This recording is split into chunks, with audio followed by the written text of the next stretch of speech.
My family kicked me out at 18, erased my identity, and tried to destroy my future, but I survived, exposed them, and finally found peace. I never really felt like I belonged. Not in my house, not in my family, not even in my own skin most of the time. When I was 9, my mom remarried. My real dad had passed away 2 years before that. Car accident, rainy night, wrong turn. I still remember how she stared at the wall for days after the funeral, barely eating, barely blinking. Then he came along. Rob. At first, he was charming, helpful, took me out for ice cream, gave me these fake smiles that made my stomach twist even back then. Within a year, we were living in his house. And within 2, I wasn't calling it home anymore. Rob had 2 kids from a previous marriage, Dylan and Kayla. Golden boy and princess. He treated them like royalty. And I was the unwanted bonus prize. The charity case. The reminder that my mom had loved someone before him. My room was the storage closet. Literally. They cleared out shelves and tossed in a twin mattress. I wasn't allowed to decorate. Rob said it would mess with resale value. When I hit 13, things got worse. Dylan would joke about how I wasn't really part of the family. Kayla told people at school I was adopted and a little slow. Rob made it clear I was on thin ice every time I breathed too loud or asked for seconds at dinner. And my mom, she just folded in on herself. Said it was easier to keep the peace than stand up for me. So I learned to disappear. I came home after everyone was asleep. I stayed quiet. I worked jobs under the table to afford my own clothes. My birthdays passed like regular days. My name was barely mentioned in family photos, if I was even in them at all. But on my 18th birthday, they didn't forget. No. I woke up to a suitcase at the foot of my bed. My mattress had been stripped. My clothes folded and stacked like I was some guest checking out of a hotel. Rob was waiting by the door. We had a deal, he said. You turn 18, you move out. I've been generous long enough. I don't remember making that deal. I don't remember agreeing to be tossed aside like garbage. But my mom just stood behind him, arms crossed, avoiding eye contact. Not a word. I begged. I asked if I could at least stay until I graduated in a few months. Rob laughed. You should have planned better. They had already changed the locks by that evening. Update. Hey again. I wasn't planning to post an update. I honestly didn't think anyone would care. But I saw some of the messages, and thank you. Really. It's been a few years now, but I remember those first weeks like they just happened. I didn't have anywhere to go. No friends close enough to take me in. No extended family who'd stayed in contact. I called one of my old teachers from school, Mrs. Larkin. She was kind, said she'd ask around, but she couldn't legally let me stay. Liability. So I spent my first night homeless on the bench behind the 7-Eleven near my high school. I wrapped myself in a hoodie that still smelled like that damn house. I didn't sleep much. Just kept listening for footsteps. For cops. For Dylan's voice laughing in my head. The second night, I snuck into the school gym during after-hours maintenance and slept under the bleachers. Got caught. Detention. Didn't even argue. Eventually, I found a couch to crash on with this kid I barely knew from geometry class, Jake. His mom looked the other way. I stayed 2 weeks before she asked me to leave. Said I was too old to be someone else's responsibility. I didn't argue then either. There were jobs, here and there. Nothing consistent. Fast food places that paid under the table if I cleaned the grease traps no one else wanted to touch. I didn't eat much. I remember being so hungry one night, I ate ketchup packets like soup. I stopped going to school. Couldn't shower, couldn't stay awake in class. I failed senior year by a single point. Never walked the stage. Rob would have loved that. Some nights I wanted to disappear. Some mornings I hoped I wouldn't wake up. But something kept me going. Maybe it was spite. Maybe it was survival instinct. Maybe it was the tiny voice in my head, my real dad's voice, telling me, you're worth more than this. Eventually, I found a shelter that didn't ask too many questions. It was loud and terrifying sometimes, but it had heat and bread and a shower that ran lukewarm for 6 minutes if you timed it just right. At 19, I got a job at a local IT repair shop. The manager, Ben, was an old hippie who didn't believe in resumes. Said he liked the way I looked him in the eye and didn't flinch. I've seen pain before, he said. You've got it, but you're still standing. That's something. He taught me how to fix busted laptops, build towers from scratch, recover data. Within a year, I was doing side gigs from Craigslist, setting up home networks, cleaning viruses off boomer laptops. I finally had enough to rent a room in a rundown shared house with 4 other guys. I didn't care that the ceiling leaked or the neighbors screamed. It had a door that locked and no Robs behind it. But even now, at 21, I still flinch when someone raises their voice. I still can't walk past storage closets without remembering where I used to sleep. I still wonder what I did to make my mom stop loving me. And the hardest part? Sometimes, when I'm alone, I still miss her. Not who she became, but who she used to be when I was little. Before Rob. Before she forgot I was her kid. Update. Hey, it's been a while since I last posted. Honestly, I didn't think I'd ever get to write this kind of update. But something finally clicked, and I've been thinking about it constantly. I guess I just want to tell someone. Even if it's strangers on the internet. After that repair shop job, I stayed with Ben for about a year and a half. He never treated me like a project or pitted me. He just gave me space to learn and work and exist. He even loaned me an old laptop after hours so I could teach myself more advanced stuff online, networking, coding, security basics. I didn't even know what I was going to do with it at the time. I just liked learning. It felt like control, like I was building something of my own. One night, I found a post on a tech forum about bug bounties, companies paying people to find security flaws in their websites. I thought it was a scam at first, but I read more and realized it was real. It was competitive, sure, but some guy had made $1,000 for finding a broken authentication system on a big-name site. That was more than I made in a month at the time. So I stayed up all night reading about exploits, vulnerabilities, how HTTP headers worked, how to find broken access controls. It was like diving into a completely new world, one where being paranoid and detail-obsessed wasn't a flaw. It was power. A week later, I found my first bug. Nothing major, just a misconfigured admin panel on a mid-sized company's backend. They paid me $250. I cried, not just because of the money, though yeah, I needed it, but because for the first time in years, something I did mattered. I wasn't just surviving anymore. I was moving. That $250 went straight into food, a better secondhand laptop, and a domain name for a portfolio. I built a personal site, started blogging about the things I learned, uploaded screenshots of successful reports with redacted details, and slowly started building a name. Within 6 months, I'd made over $5,000 doing bounties on nights and weekends. And then the email came. A cybersecurity startup had seen my posts and asked if I wanted to interview for a junior analyst position. Me, the kid who slept behind a 7-Eleven, the not really part of the family ghost, the guy who failed senior year and didn't walk the stage. I did the interview in my shared house bathroom because it was the only quiet room. I wore my one button-up shirt and had to tape the webcam to a shampoo bottle. It was a disaster, but I got the job. They said I didn't have the credentials, but I had something better, proof. They saw the hunger in my voice, the way I'd taught myself everything from scratch, the fact that I had survived and still showed up with curiosity and grit. Now I'm 22. I have a job, a real one, a small apartment with my own lease. I've got my name on a door, a few framed prints on the wall, a $40 secondhand couch, and a cat I named Pixel who thinks I'm the greatest human alive. I'm not rich. I still get anxious when my phone buzzes late at night. I still have nightmares where I'm 18 again and Rob is standing in the doorway, telling me to get out. But for the first time, I don't feel like I'm running anymore. I'm building, and I'm going to keep building until I've made a life so solid that no one can take it away from me again. Update. I didn't expect to ever write something like this. Not after everything. But it happened. They found me. A week ago, I got a message request on Facebook from a name I hadn't seen in over 4 years. Mom. I stared at it for a full hour. Just her name was enough to punch the breath out of my lungs. I didn't even want to open it.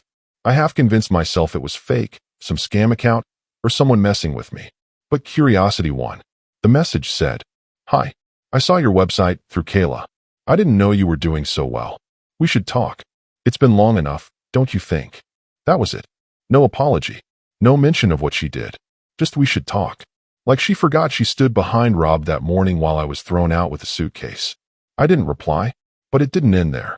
2 days later, I got an email, then a text, then a call. I didn't recognize the number, but when I picked up, it was Dylan. Same smug voice. Same tone. "Hey man, long time no talk. Mom's been really upset. You know, you kind of ghosted the whole family. We didn't even know you were still alive until Kayla found your blog. You think maybe it's time you stop punishing everyone for the past. Punishing them. That's how they see it. I said nothing. Just hung up. Then yesterday, I got a damn letter in the mail. Physical. Handwritten. My mom. She wrote that she misses me, that Rob is better now, and that the family has been through a lot too. She said they're having a big family dinner next month and that it would mean a lot if I came.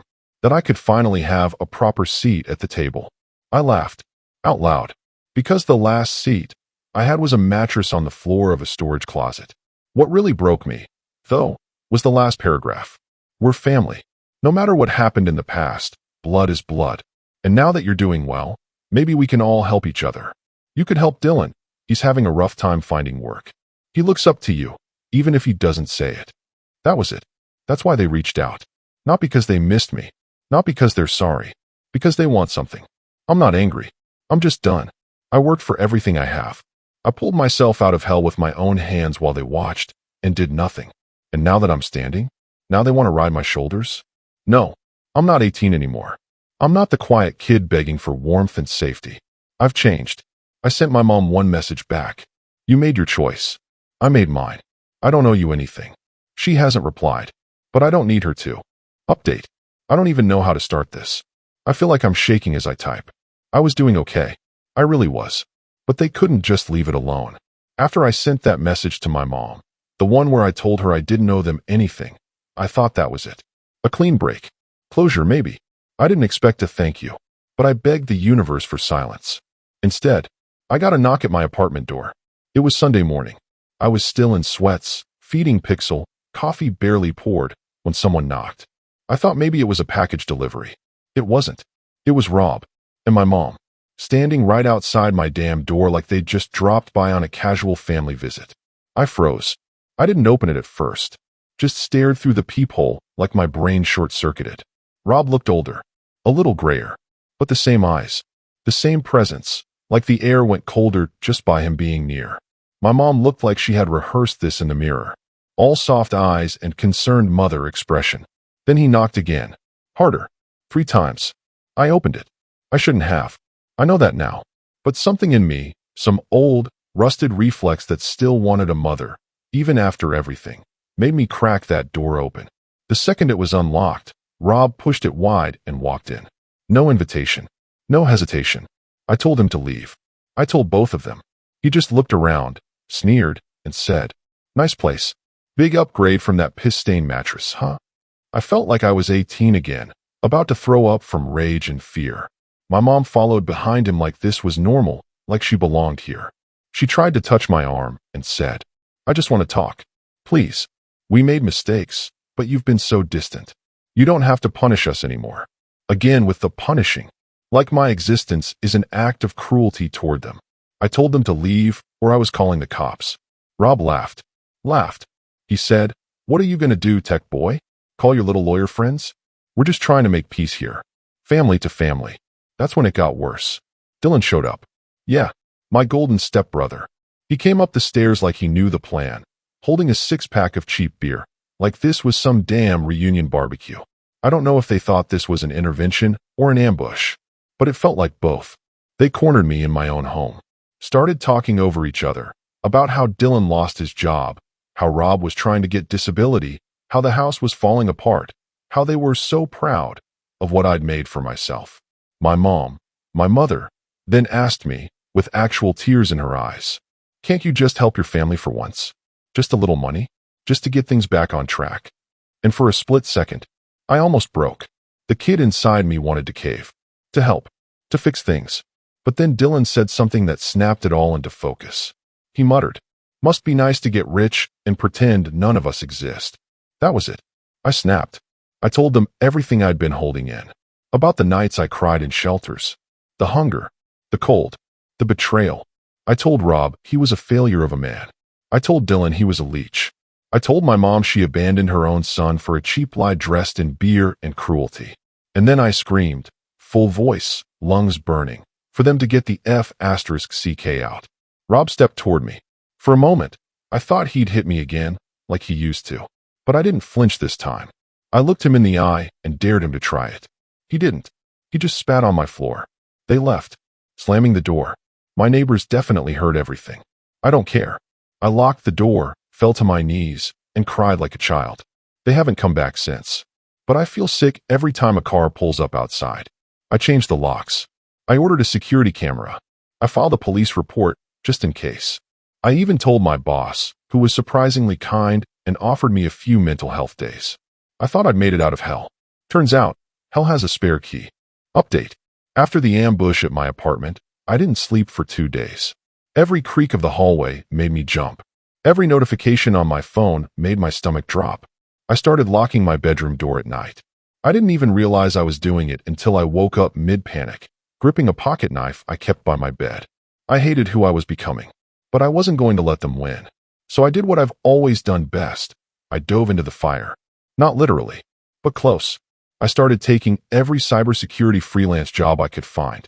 Some of them barely paid, some were high risk and skirted the line of legality, and a few were so obscure I'm still not sure who hired me. Government contracts? Black hat companies testing gray hat exploits? I didn't ask questions. I stopped sleeping more than 4 hours a night. I drank more Red Bulls than I'd like to admit. My walls were covered in post-it notes, network maps, vulnerabilities, exploits, callback URLs. My cat started sleeping by the keyboard just to be close to me. I was in deep, but the deeper I went, the more alive I felt. Every time I cracked a system's firewall or found a critical vulnerability in some app used by millions, I felt like I was reclaiming the power that was stolen from me. Every contract I completed, every bounty I claimed, every anonymous message from someone saying, "Holy SHD, how did you find that?" Asterisk. It was a middle finger to every person who left me on the side of the road to rot. But it wasn't sustainable. One night, after pulling a 36-hour stretch on a bug bounty that had a $50,000 reward, I blacked out in the shower. Hit my head. Woke up to Pixel licking my face and my laptop buzzing with an email titled, "Congratulations. Critical severity confirmed." I won the bounty. I also had a mild concussion and a swollen eye. It hit me hard that night. I was winning, sure, financially, professionally. I'd built an online alias that people respected. I had money in the bank, recognition, influence. I could pick and choose clients. But I hadn't been outside in weeks. I hadn't laughed without feeling like it was stolen joy. I was chasing freedom like it was a war, not a home. Then came the offer. A massive international firm, one of the most well-known names in the tech security world, reached out through my blog. They wanted to fly me out to London. Full-time. Huge salary. Apartment included. Travel allowance. And the title, Director of Offensive Security Initiatives. Director. From a closet mattress to AF** King Director. I stared at the offer for 2 days straight. It was everything I wanted and nothing I knew how to live with. The chaos had made me who I was. But it was also killing me. I talked to Ben. I told him everything. He said something that stuck with me. There's a difference between fighting to survive and choosing to live. So I accepted the offer. I left the country 2 weeks later. Pixel came with me, of course. She yowled through the flight and peed in her carrier, but we made it. I've been in London for 3 months now. I'm still adjusting. The job is insane. I'm leading people who have degrees from schools that would have laughed me out the door. But they listened to me. Because I earned it. I bought a coat that actually fits. I ride the tube. I have coffee shops where the baristas know my name. Sometimes I sit by the river and just exist. And no one knows my past. No one whispers trailer trash or disappointment behind my back. I'm not the broken kid anymore. But I'm still healing. Update. So I guess my past doesn't believe in oceans. I've been in London for a few months now. Settling in. Actually breathing like a human being. Work's been intense, but rewarding. I've even been flirting with the idea of dating again. Something I never thought I'd consider. But peace never lasts when you come from people like mine. I was at a cybersecurity conference last week, speaking, actually. First time on stage. Nerves shot, palms sweating, but I crushed it. Got a standing ovation. I even shared part of my story, anonymously, about coming from nothing, sleeping in shelters, finding freedom through code. It went viral in that niche tech space. My face was in a few news articles. That was my mistake. 3 days later, I walked into the building lobby of my apartment, and Rob was sitting there. Rob, on a bench by the window, arms crossed, same smug smirk. Like he belonged there. I stopped. I think my brain actually glitched. My mouth went dry, and then my mom stepped out of the elevator. She looked older, yes, but her voice still curled around my spine like a rope. You look successful. I didn't say a word. Just turned around and walked back out into the street. I don't know how long I walked. Miles, maybe. Phone buzzing in my pocket. Text from an unknown number, from Dylan, from a UK number. They had local SIM cards. They planned this. Eventually, I went back. Security told me they couldn't really remove guests without cause, unless I had a no-contact order. My building doesn't have 24/7 guards. It's safe for normal people, not for someone with history like mine. The next morning, there was a letter slipped under my door. We're not here to hurt you. We're here to remind you who you are. Creepy, right? I didn't sleep that night. I sat up with a knife on the counter and the lights off, waiting, watching. Then things escalated. 3 days later, someone broke into the office. Not mine, but the building itself. Some anonymous visitor tried to access the floor I work on. Told security he was there to pick up something his son left behind. His son. My manager pulled me aside. Asked if I was okay. Asked if I was mixed up in something serious. I wanted to scream. I wanted to disappear. I went to the police the same day. They couldn't do much. No assault. No real threat on paper. But they filed a report. Told me to file a restraining order, even if it was international. I did. I'm still waiting on legal approval. Then, the final blow. My mom showed up outside my building. Just stood there, arms folded, in a damn raincoat, holding a photo of me as a kid. Holding it up toward the window. Just standing. I don't know what their end goal is. Guilt? Extortion? Some twisted form of reclaiming the success they think belongs to them. They even started messaging coworkers. Dylan emailed my team lead pretending to be a recruiter with dirt on me. Claimed I fabricated my credentials and had a long history of drug use and instability. I almost lost everything. But my boss backed me. He knows my real story. I told him everything after that. We hired a security firm. They're monitoring the building now. I've changed apartments. Higher floor, tighter access. I deleted everything public, scrubbed all data. Pixel, and I don't go anywhere without checking the street twice. This is the price of success, I guess. You pull yourself out of the mud, and sometimes the mud tries to pull you back under. I'm exhausted. I feel like I'm living inside a never-ending paranoia film. I've got a job most people would kill for, but every time I breathe out, it feels like someone is waiting to suffocate me again. Update. I don't even know where to begin this time. My thoughts are scrambled. My hands are shaking as I type this. I'm alive, barely, and not because of luck, because of instinct. Pure, raw instinct. Let me explain. After the last update, I thought the worst was over. Security was in place. I'd moved into a corporate protected residence. I stopped using social media. I even changed my legal name. Yes, actually changed it. I became someone else. But somehow they still found me. Not physically this time. Digitally. I woke up one morning to 147 missed notifications. My work email had been locked. My GitHub page was gone. My banking app froze. And on my home office screen was a message that read, "You can scrub your name, but you can't erase your blood. We taught you everything. Now it's our turn." I don't know how they did it. But Rob, my former stepbrother, and his little hacker group. Yeah, turns out Dylan and a few of their old scumbag friends had gone underground. Launched a full-scale cyber attack against me. They used backdoors, old credentials, breached a side project I had connected to a dev server years ago. And they didn't stop at sabotage. They leaked everything. My journals, my trauma essays, my private logs, personal emails from therapists, even photos from a time I've tried to forget. They made it look like I was faking my story, like I was a scammer who made up my rise for sympathy and clout. Reddit picked it up. Hacker News picked it up. Twitter went insane for 48 hours. Even my company, who had stood by me so far, had no choice but to launch an internal investigation. It was a nightmare inside a breakdown. Then came the breaking point. 2 nights ago, I was walking Pixel down the street near my new flat. Middle of the night. Cold air. I thought it was safe. Until I felt it. That stillness. And then, Rob came out of the alley. He was here. In London. He didn't say anything at first. Just grinned. Then he whispered, "You thought you were smarter. But you just left more trails." He lunged. Not with a weapon. He just tackled me hard. Pixel screamed and bolted. My head hit the pavement. I felt a crunch, something in my shoulder.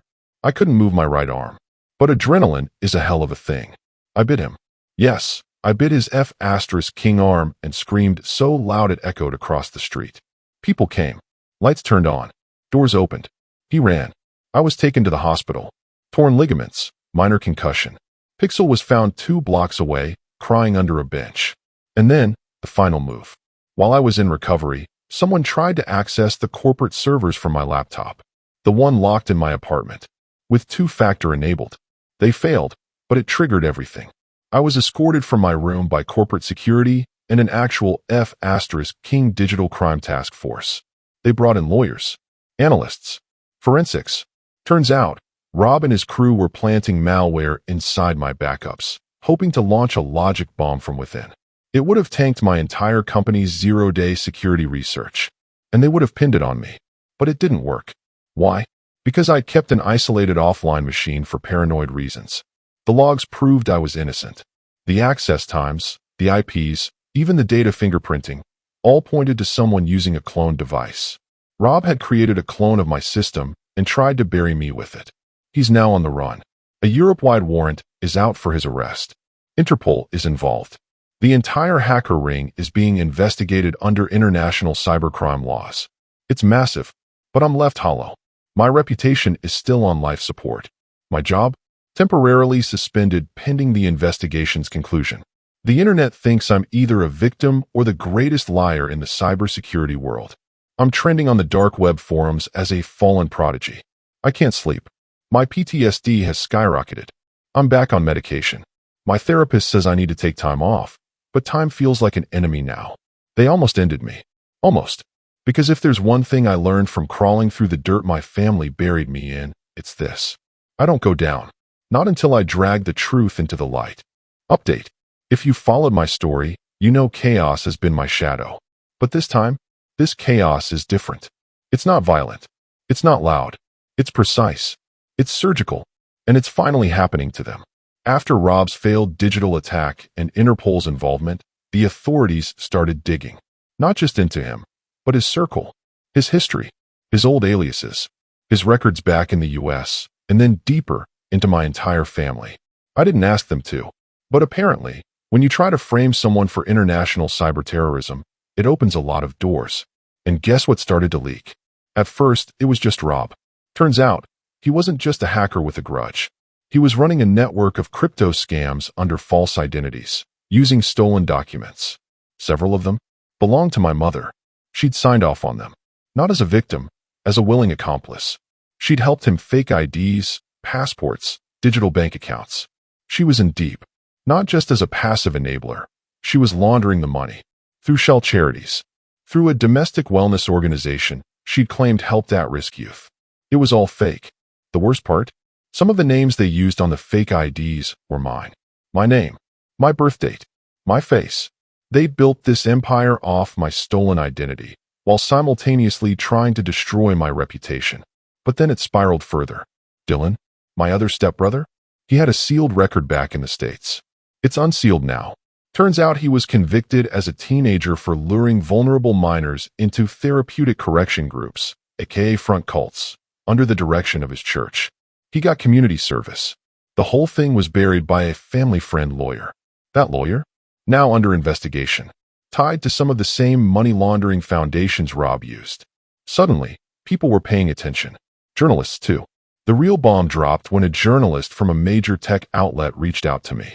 She'd followed the conference drama. She'd read the forums. She'd connected the dots. And she wanted to know if I'd be willing to share my story publicly. Not the sanitized version. The real one. About growing up in a broken, manipulated home. About escaping abuse. About crawling into tech as a way out.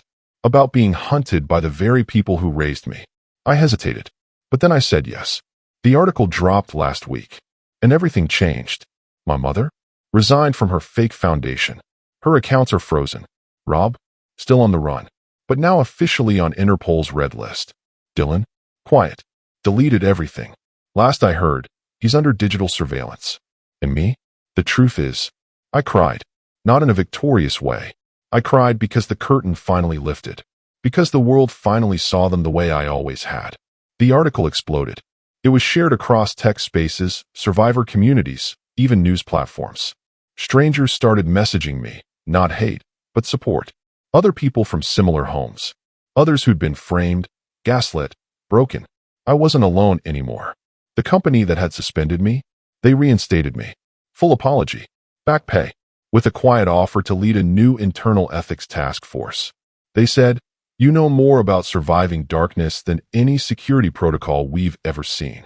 I'm still numb, still not sleeping well, still locking my doors twice. But now, they're unraveling, and I'm still standing. Update. I thought I was ready for this. I thought watching them fall would feel like a victory. I didn't expect it to feel like mourning the childhood I never had. Because now I know the truth.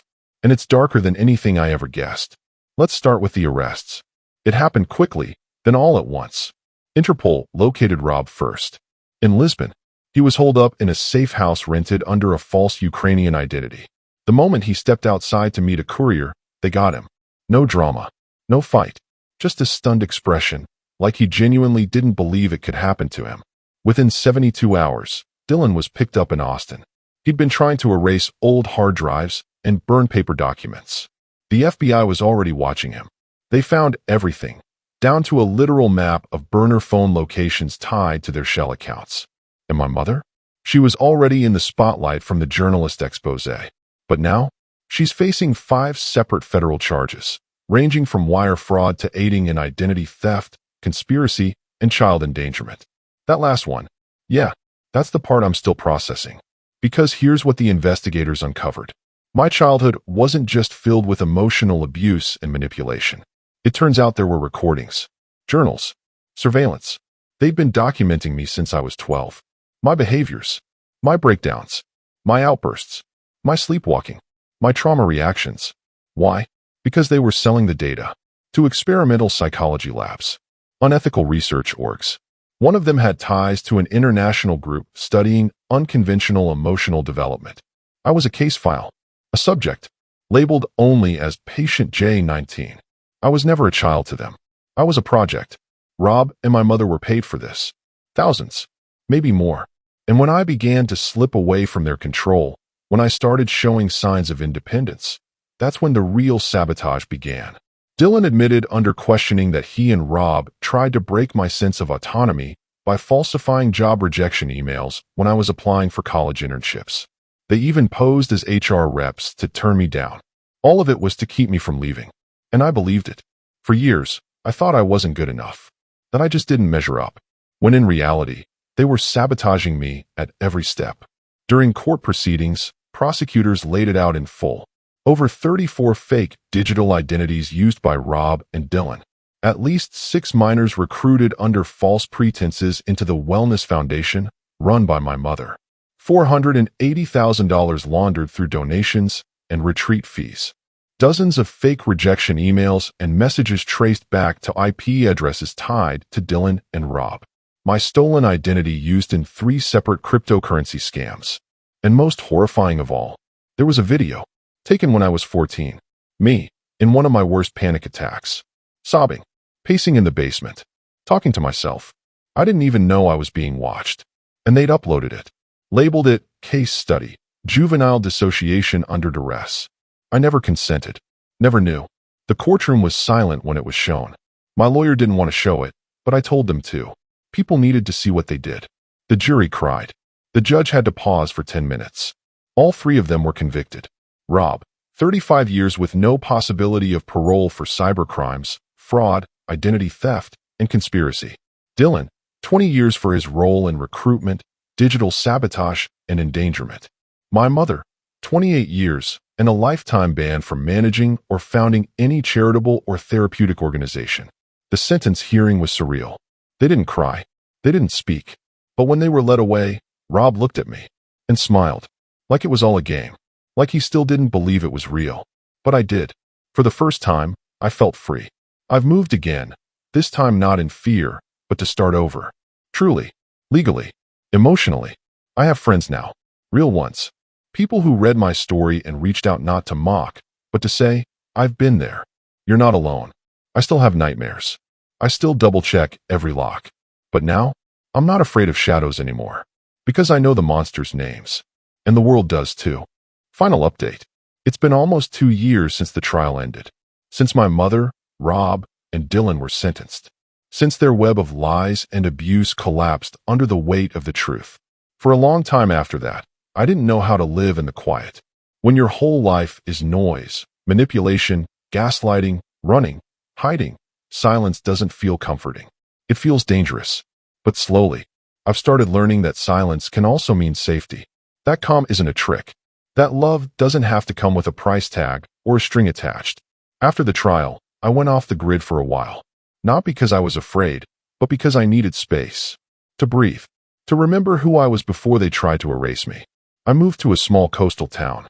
Rented a tiny place on a cliff with creaky floors and a stubborn door that sticks when it rains. Every morning, I wake up to ocean air and seagulls instead of server errors and fake emails. It's not flashy. It's not powerful. But it's mine. I started therapy. Real therapy.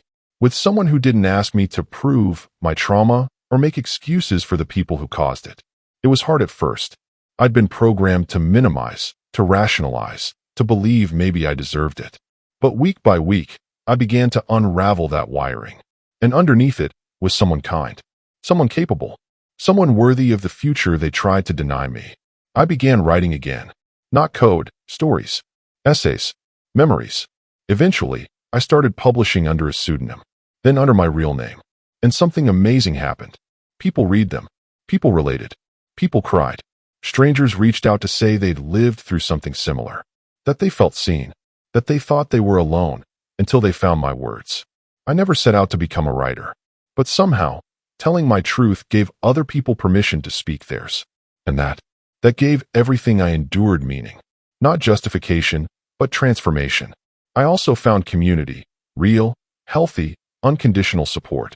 There's this little bookshop down the road from me, owned by an older couple named June and Michael. I wandered in one rainy afternoon, looking for a distraction. Ended up staying for 3 hours, just talking about sci-fi and healing narratives. They invited me back. Then again. Then for dinner. Now I'm family. The kind I chose. June texts me every Sunday to make sure I've eaten something green. Michael is convinced I'm a secret genius and is trying to get me to teach coding classes for the local school. Last fall, they helped me host a community reading night where I shared one of my essays. The one about being kicked out, about being erased and coming back stronger. People cried. I cried. But this time, they were healing tears. Even better, I got an offer from a nonprofit that supports young adults aging out of abusive homes. They read my story. They want me to speak, to lead, to help create digital safety resources and trauma-informed tech programs for people like me.